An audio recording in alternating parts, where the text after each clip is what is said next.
아멘. 네, 오늘은 찬양과 여러분들 헌신 감사합니다. 예배 순서를 맡으신 여러분들께 감사드리고 또 예배 위원으로서 앞에 앉아 계신 권사님들 감사드립니다. 뒤에 방송실에서 수고하시는 분들과 우리 교육자 여러분들의 헌신에 말로 다 할 수 없는 감사를 다시 한번 표합니다. 우리가 잘 아는 다윗 왕의 일생 가운데서 가장 그가 겪은 큰 시련이라고 한다면은 그의 아들 압살롬의 반역이었습니다. 이것이 얼마나 어려웠냐 하면은 다윗의 휘하의 신하들 가운데서 중요한 신하들, 더 많은 신하들이 압살롬 편에 기울었습니다. 뿐만 아니라 또한 그 백성들도 많은 수가, 더 많은 숫자가 다윗 왕보다는 압살롬 편에 서게 되었습니다. 그러므로 이 모든 형세가 그렇게 좋지 않았습니다. 전황도 역시 좋지 않았어요. 이스라엘의 그 상징인 예루살렘 성을 빼앗기고, 그리고 이스라엘 영토 전체 내에서도 거주할 수 없어서 이 사람이 요단강 건너편으로 쫓겨갑니다. 다윗이. 우리가 국가의 3요소 하는데 국민과 영토와 주권 그렇게 이야기하면 세 가지를 다 빼앗긴 상태라고 볼 수가 있죠. 사실상에 있어서는 압살롬의 반역이 성공한 것 같았고, 그리고 다윗은 이제는 그의 통치는 비참하게 끝나는 것 같았습니다. 그런데 사무엘하 앞에 있는 압장들은 그 전쟁을 역전을 시켰어. 그래서 마침내 다윗이 다시 그 모든 것들을 회복하고, 그리고 예루살렘도 수복을 하고, 그리고 요단강을 건너서 돌아오게 되는 그 과정을 보여주고 있습니다. 그 역전은요, 우리들도 눈여겨볼 만한 대목입니다. 왜냐하면 우리들도 인생을 살면서 그 인생 가운데서 만나는 여러 가지의 어려운 문제들을 해결하는데 하나의 매뉴얼이 될 수가 있는 그런 그 내용입니다. 내용 간단해요.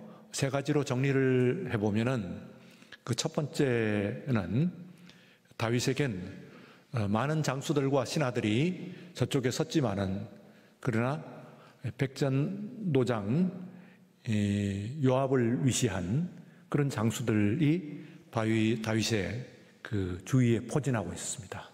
숫자가 문제가 아니고 정말 뛰어난 그런 그 참모들, 장수들이 있게 되면은, 그러면 문제를 해결할 수 있다, 전황을 역전시킬 수 있다 하는 것을 우리가 볼 수가 있는 것이죠. 둘째는 그 반대로 거의 열의 아홉, 아니 그 이상도 이미 승부가 기울어져 있는 것이 보였습니다만, 그러나 적진의 작전 실패였습니다. 물론 그것은 다윗이 보낸 그 첩자가 있었기 때문에 성공할 수 있었다는 것도 있습니다만, 그러나 그쪽에서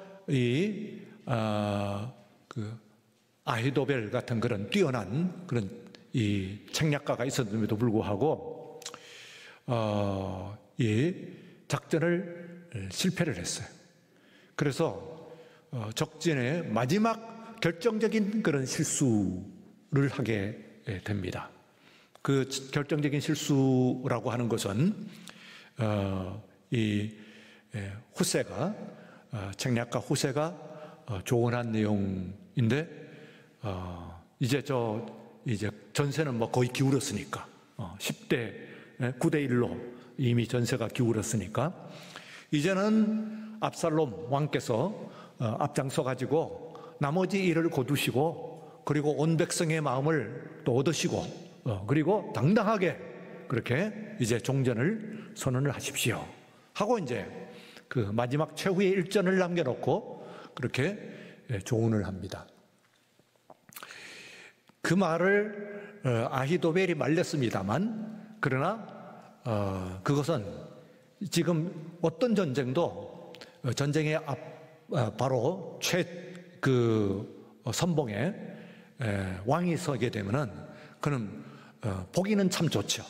굉장히 보기는 좋습니다만 그러나 그건 정말로 어리석은 그런 그 전쟁이 되겠죠. 이 어느 전쟁이든지 일단은 최고의 그 중심에 있는 우리가 뭐 장기판을 하나 본다고 하더라도 그 장기판의 승부가 마지막 승부가 어디서 납니까? 장군 멍군 마지막 그 왕궁의 안에 있는 그 왕을 잡는 것 이것이 승부지. 마지막 아무리 뭐 말이든지 코끼리든지 재상이든지 아무리 잡아도 왕이 죽지 않은 이상 게임은 끝나지 않았죠. 그러나 9대 1의 그 승부라고 하더라도 왕이 죽어버리면은 지도자가 죽어버리면 그 전쟁은 끝나는 전쟁이에요. 그래서 포문나고 그리고 또한 아주 뭐 귀감은 됩니다만 그러나 전쟁에서 최고 사령관은 앞에 나서는 것이 아닙니다. 그건 정말 우매한 짓이다. 그렇게 생각을 할 수가 있고 전쟁이 나게 되면 일단은 어떻게든 그 최고 사령관을 보호를 하고 그리고 피신시키는 것 이것이 굉장히 중요한 일이다 하는 것을 우리가 볼 수가 있어요. 그 세 번째는 여기에 갖고 있는 그 세 번째는 말할 것도 없이 하나님이 도우심입니다. 그래서 인생은 그 어떤 9대 1의 역전, 9대 1의 그런 불리한 상황이라고 하더라도 마지막 역전의 결정권은 하나님께서 갖고 계십니다. 그것은 아마 여러분들도 인생을 살아보시면서 아마 동의하실 겁니다. 공감을 하시고 동의를 하실 겁니다. 정말 그렇습니다.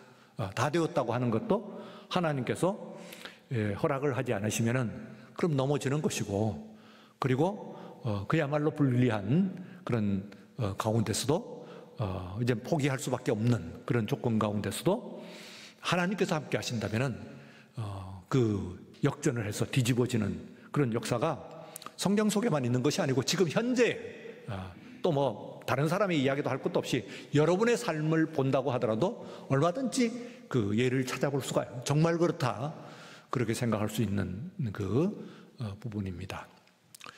어쨌든 이제 이 전쟁이 드디어 그렇게 9대 1의 불리한 전황 가운데서 드디어 승리를 했어요.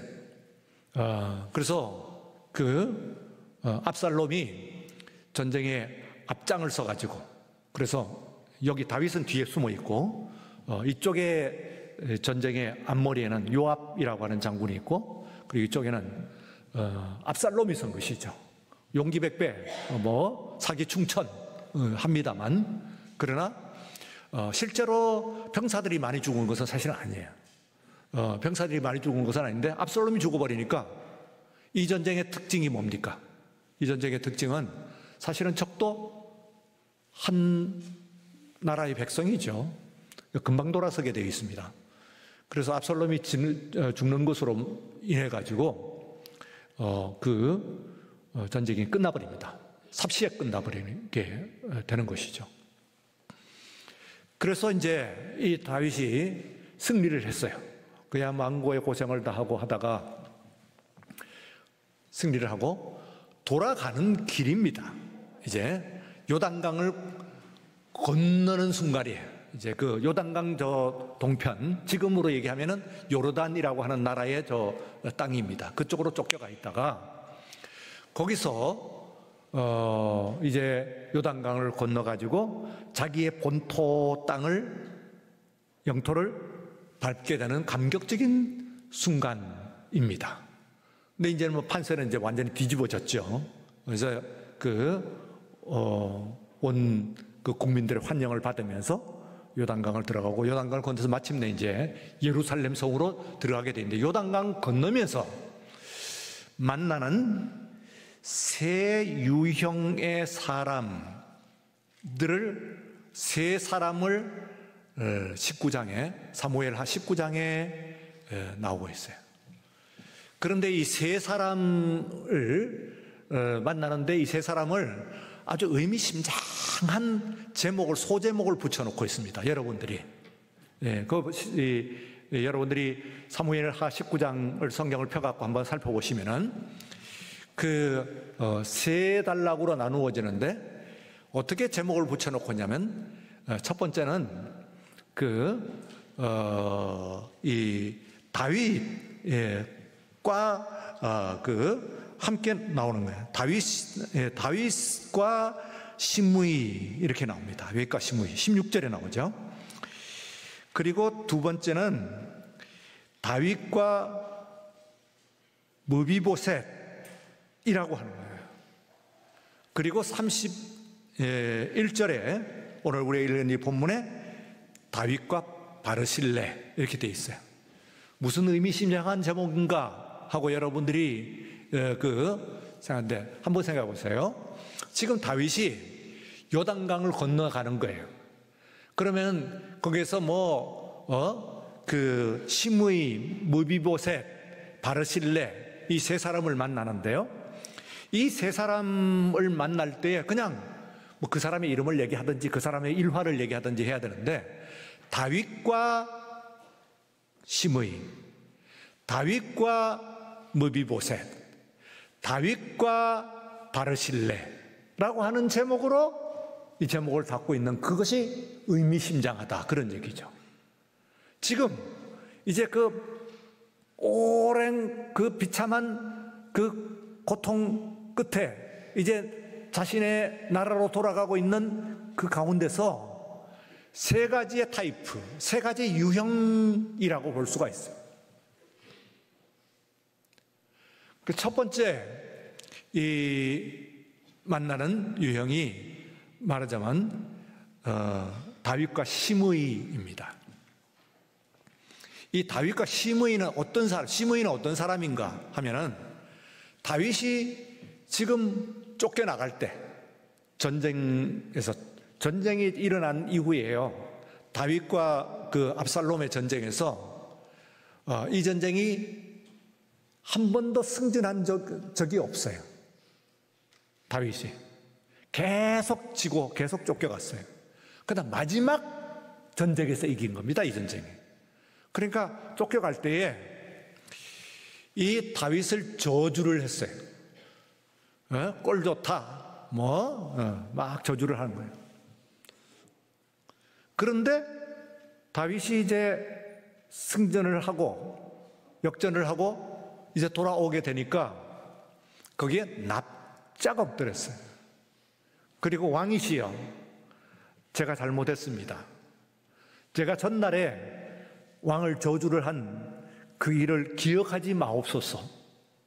청하건대 나를 거두어 주옵소서 하는데, 이 사람은 다윗이 거두어요. 이것은 아주 중요한 대목입니다.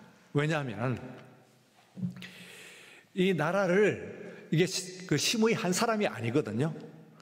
더 많은 수많은 신하들, 장수들이 뭡니까? 다 압살롬 편에 섰어요. 또 더 많은 백성들이 거의 1대 9라고 표현하는데, 1대 9라고 하면은 10명 중에 9명은 백성들은 압살롬에게 기울었던 거예요. 그렇다고 한다면은 이제 다윗이 지금 다시 돌아가가지고 통치를 하는데요. 이 신하들, 자신을 그 저주하고 자신의 대적을 했던 사람들을 발본색원해갖고 싹 다 그러면은 그 속은 시원하지. 그러나 국가를 운영을 할 수가 없습니다. 뭐라고 했어요? 백성들도 마찬가지고 신하들도 유능한 장수들, 유능한 그런 신하들이 다 압살롬 편에 섰던 거예요. 그들을 다 죽인다고 하는 이야기는 19을 잡아 죽인다는 이야기겠지. 다 죽인지 못하더라도 하여튼 발본색원을 해가지고 죽이는 신용은 해야 되겠지. 그러면은 이 국가를 운영을 못해요. 나아가서는 뭘 잃어버리냐 하면은 다윗은 국가를 잃어버리는 것과 함께 덕을 잃어버립니다. 이게 두 가지를 잃어버리면 군주는 통치를 못해요. 덕도 잃어버리고, 그리고 싹 다 죽여버렸으니까, 그러니까 이 전쟁을, 이 나라를 운영을 못하는 것이죠. 우리가 똑같이 공산화되는 두 나라를 비교를 하잖아요. 캄보디아와 그리고 베트남. 그런데 이 캄보디아와 베트남이 나라 크기도 비슷하고 딱 붙어 있는 되게 비슷합니다. 모든 조건들 같은 것들이. 그런데 크게 차이가 나요. 공산화가 되면서 캄보디아가 하여튼 초등학교 교사라고 하더라도 싹 다 죽여버렸어요. 인텔이라고 하는 손을 만져보고 맨들맨들 하다 하면은, 혹은 눈에 안경만 껴도 그건 인텔리예요. 그럼 다 죽이는 거예요. 그랬을 때에 나중에 나라를 다시 만들어 나가는 데 있어서 오게 되면은, 심지어는 나라를 영위하는 것이 아니라 초등학교를 가르칠 교사가 없는, 아이들을 가르칠 교사까지도 다 죽여버렸어요. 그래서 그 나라가 서지를 못했어요. 그래서 국가 경쟁력에 있어서 옆에 있는 베트남과 그리고 이 캄보디아는 큰 차이를 격차를 나타내는 것을 볼 수가 있습니다. 만약에 다윗이 그때에 자기를 대적했다고 하더라도 그 사람들을 다 죽여버렸다고 한다면은, 그러면은 그런 결과도 가져올 수가 있어요. 대숙청의 그런 결과를 가져올 수가 있는 거죠. 두 번째는 이제 무비보셋 유행입니다. 사실은 무비보셋이라기보다는 그의 시종이었던 시바에 관한 이야기라고 볼 수 있어요. 다윗과 무비보셋입니다만 다윗과 시바에 관해, 이 시바는 무비보셋의 말하자면 청직이에요. 그래서 이제 다윗이 무비보셋과 시바 이 두 사람을 놓고 하는데, 이 시바로 이야기하면은, 시바 유행은 어떤 사람이냐면은 9대1로 기울었지만, 그러나 다윗이 결코 이 전쟁에서 그냥 허무하게 패전하지 않을 것이라고 하는 것을 내다본 사람이에요. 뛰어난 사람이죠. 다윗이 통치력이 있고 오랫동안 전쟁한 경험이 있고, 또 여전히 그의 휘하에는 요압과 같은 그런 뛰어난 장수가 있고, 그가 또 덕을 잃지 않았고 하는 그런 것들을 다 보면서 전체의 흐름이 9대1로 요압에게, 압살롬에게 갔다고 하더라도 다윗이 그렇게 쉽게 넘어지지 않을 것이다 하고, 소위 말하면, 요즘 말하면 배팅입니다. 배팅. 그래서 나는 말하자면 배팅을 하게 되면은, 배팅이 뭡니까? 어려운 쪽에 걸면은 확률도 그만큼 낮아지는 만큼 또 하이 리스크 하이 게인이지요. 어려움이 많은 만큼 이득도 많아지지. 그러면 그 이득을 미리 내다본 뛰어난 사람. 여기에 내가 편을 들면은 지금 어렵지만은 9대1이면은 내가 뒤집어질 때는 9을 가질 수 있다 하는 생각을 가질 그런 유형이에요. 이것도 유형입니다. 우리 19장에서, 사무엘상 19장에서는, 무비보셋, 시바, 한 사람만 나옵니다만, 실제로는 수많은 더 많은 신하들과 그리고 백성들이 그런 생각을, 그런 판단을 했다고 볼 수가 있어요. 그래서 거기에 베팅을 하는 거예요. 내 인생 뭐 한 번 사는 인생 여기 한번 베팅 한번 걸어보자. 다윗 왕이 누군데 그렇게 쉽게 지겠냐? 하고 걸었어요. 그리고는 그 베팅이 성공을 한 겁니다, 실제로. 그러면 이게 말하자면 대박이 터진 것이지. 그러면은 이 사람의 사이에서 소위 농공행상이라고 하는 것이 있습니다. 지금 이거 해가지고 이것이 누가 더 많이 가지겠냐 하는 거예요. 자, 이 두 사람의 그것은 뒤에 있는 마지막 오늘 우리가 본문에 있는 바르실레라고 하는 사람을 이야기하기 위한 그 도입입니다. 이것이. 그래서 앞에 있는 두 사람은 말하자면은 다르죠. 유형이. 제1유형과 2유형, 곧 심의 유형과 그리고 이 무비보셋 유형, 시바 유형은 달라요. 그것은 이제 그때라도 엎드리고 그리고 회개하고 뭐 하는. 그런데 공통점이 있습니다. 이게 특별히 오늘 우리가 본문에 있는 제3유형과 비교해서 공통점이 있어요. 같은 이 1유형과 2유형은 같은 공통점이 있어요. 뭡니까? 소위 말하는 이해관계죠. 이해관계. 이해관계라고 하는 것이, 그것이 첫 번째 심의도 말하자면 이해관계예요. 그것이. 그때는 압살롬 편을 들었다가 나중에는 지금 아이고 내가 잘못했구나. 그때 잘못 판단했습니다. 그때 죽을 죄를 졌습니다. 하는 것은 이해관계. 또한 그 뒤에 시바와 같이 그렇게 계산을 해가지고 어떻게든 베팅을 해보는 것, 이것도 이해관계죠. 그래서 이해관계라고 하는 것이 이 앞에 있는 제1유형과 제2유형의 공통점이고, 그 다음에 이제 제3 결론입니다. 메시지라고 보는데, 이것은 그야말로 뭐가 없어요? 이해관계가 없는 것이죠. 공궤라고 하는 말을 쓰는데요, 이 사람이 요단강 건너편에서 굉장히 부자예요. 큰 부자예요. 그래 왕이 지금 백성도 잃어버리고 그리고 땅도 잃어버리고 국권도 잃어버리고 전부 지금 요단강을 건너갖고 왔으니까 이거 뭐 볼품이 없죠, 왕이라고 하는. 그런데 이 바르실레라고 하는 사람이 자신의 그것을 해가지고 다윗을 공궤라고 하는 말을 씁니다. 오늘 본문에 보시면 공궤란 말이 2번 쓰이는데요, 그게 대척점에 있습니다. 그래서 다윗이 이제는 왕이 되어서 돌아가는 거예요. 옛날에 다윗이 아니에요. 피난살이 하던 사람이 아니에요. 이제는 그 큰 나라의 군주란 말이에요.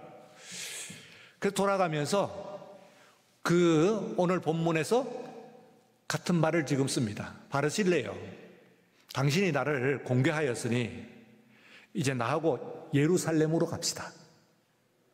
이번에는 내가 당신을 공개하겠소 하는 얘기입니다. 이 공개라고 하는 말은 그 베푼다는 말도 있지만은, 그러나 기본적으로는 아랫사람이 윗사람을 섬기는 것을 얘기하는 거예요. 그 왕이 얼마나 고마웠으면, 지금 요단강 동편에서 지금 바위 틈에서 숨어갖고 사는데 그동안에 이 바르실레의 도움을 받았으니 이번에는 내가 당신을 공개하겠소 하고 이야기를 하니까 이 바르실레의 대답입니다. 왕이시여, 내 나이가 80입니다.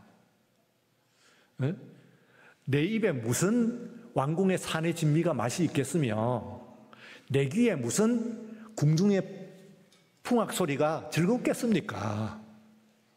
이제 와가지고 무슨 나한테 그 좋은 것이 있겠다고 당신 따라가가지고 이 나이에 궁중에 들어가가지고 공개를 받으면 얼마나 받겠습니까?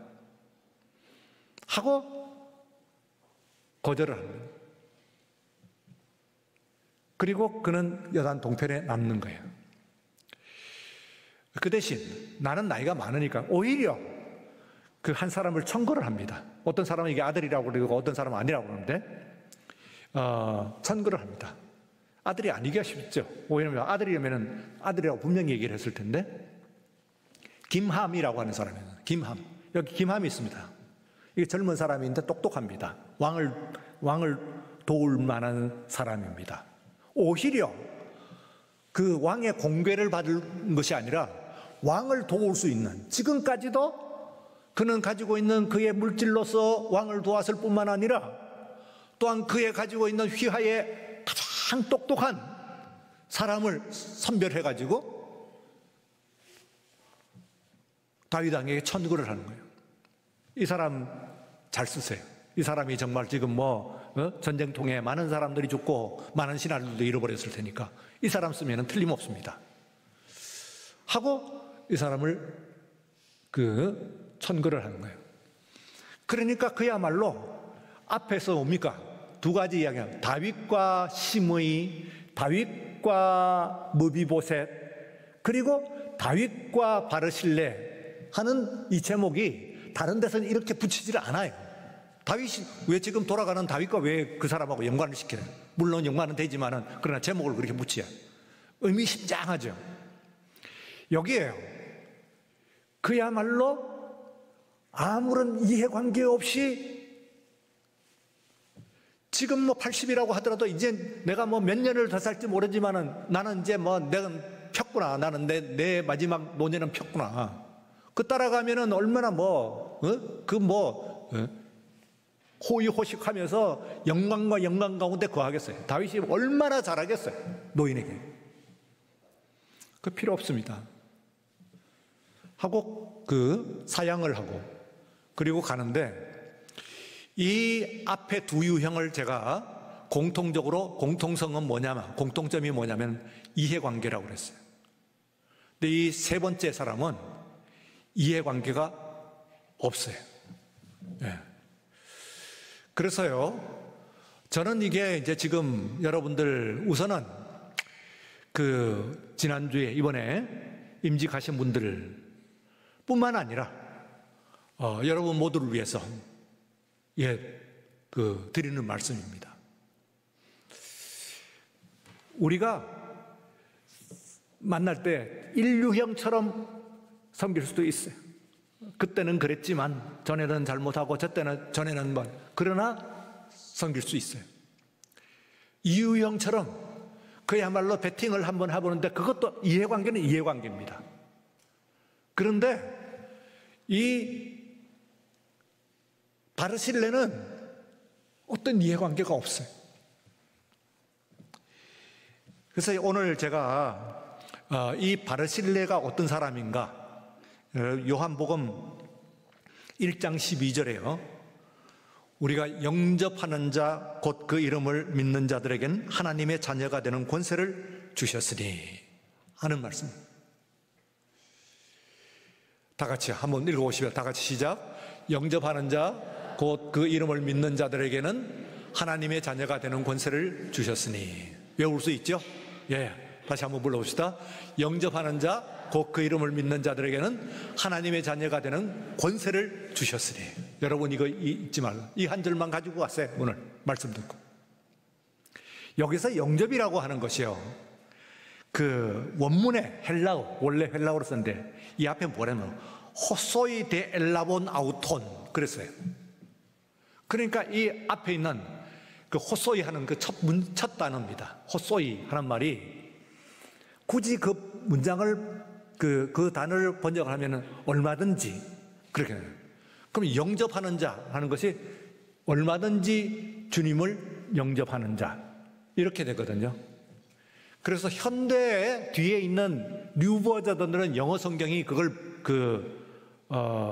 번역하기 까다로우니까 빠뜨렸어요. 호소이 하는 것을 빠뜨렸어요. 근데 이 영어 성경 중에서 아주 고전적인 성경이 있습니다. 지금도 쓰긴 쓰지만은 그게 KJV라고 하는 거예요. 우리가 우리말로 흠정역이라고 하는 거예요. 킹 제임스 번역 뭐 그런 얘기를 하는데 그것이 가장 말하자면은 클래식한 성경 본문이죠. 뭐 하리라 할지라 이렇게 나오는 거하고 비슷하다고 보면 돼요. 거기에 보면은 이 앞에 그냥 who received him 이라고 하지 않고 as many as who received him 이라고 되어 있어요. as many as received him. 그러니까 영어 성경을 읽을 수 있는 앞에 있는 as many as 이걸 제가 성경하기는 as many as received him to them gave he power to become the son of God 이렇게 돼요. 그러니까 as many as 하는 말이 다른 뒤에 있는 번역들에는 빠뜨렸다 그 말이죠. 그게 호소인데 그러니까 여러분들이 영어를 읽으시면요 글을 읽는 그 사람마다도 아니고 as many as는 그렇게 많이 글을 영접하는 근데 그 이야기가 호소이 하는 말이 의미하는 바는 뭐냐면은 오늘 본문에 있는 이해관계 없이 믿는 거예요. 영접하는 거예요. 예수님을. 그래서 예수님을 영접하는데 인류형처럼 예수님을 영접할 수 있어요. 이유형처럼 시므이처럼 만날 수도 있고 무비보셋처럼 예수님을 만날 수도 있어요. 그런데 진짜 하나님의 자녀가 되는 권세를 주시고 하나님께 정말 사랑하시는 것은 영접은 뭐냐 하는 것은 이해관계 없이 맞아들여야 돼요. 예. 그래서 이것이 정말 중요하다 하는 것을 여러분들이 이거는요 교회만이 아니에요. 사실 여러분들이 이 세상에서 각종 인간관계를 갖습니다. 가족 관계도 인간관계고, 친구 관계도 인간관계고, 회사도 동료 관계, 이거 다 인간관계인데, 이거요, 이해관계를 가지고 이렇게 저렇게, 시므이든지 무비보셋이든지, 시바든지, 이해관계를 가지고 만나는 사람과 이해관계 없이 그 사람을 만나는, 그게 진짜 친구잖아요. 진정한 친구죠. 그러면 그 사람은 행복한 사람이고 그 사람은 성공한 사람이라고 그러죠. 근데 오늘 예수님을 만났는데요, 두말할 것도 없어요. 오늘 메시지는 이거예요. 제가 여러분들 말씀하는 예수님을 영접하는 자, 어떻게 영접하느냐 하면 as many as래요. 호소이. 얼마든지 예수님을 영접하는 자. 다시 말하면 무슨 얘기냐면 이렇게 이해관계 없이 예수님을 영접하는 자, 곧 그 이름을 믿는 자에게는 하나님의 자녀가 되는 권세를 주셨으니, 그 말씀. 이게 너무 중요한 거예요. 그래서 여러분들에게 이제 또 지금 임직하신 분도 있고, 임직을 하신 분도 있고, 하실 분도 있고, 또 그거 아니래도 우리가 예수님인데, 예수는 어떻게 믿어야 되냐면 이해관계 없이 믿어야 돼. 그냥 예수님이 좋아서 예수님을 믿고, 교회를 어떻게 다니냐 하면은 교회가 좋아서 교회 다녀야 돼. 예. 거기에 딴 것이 붙으면 안 돼. 이해관계가 물론 그 사람들도 받아들이긴 받아들여.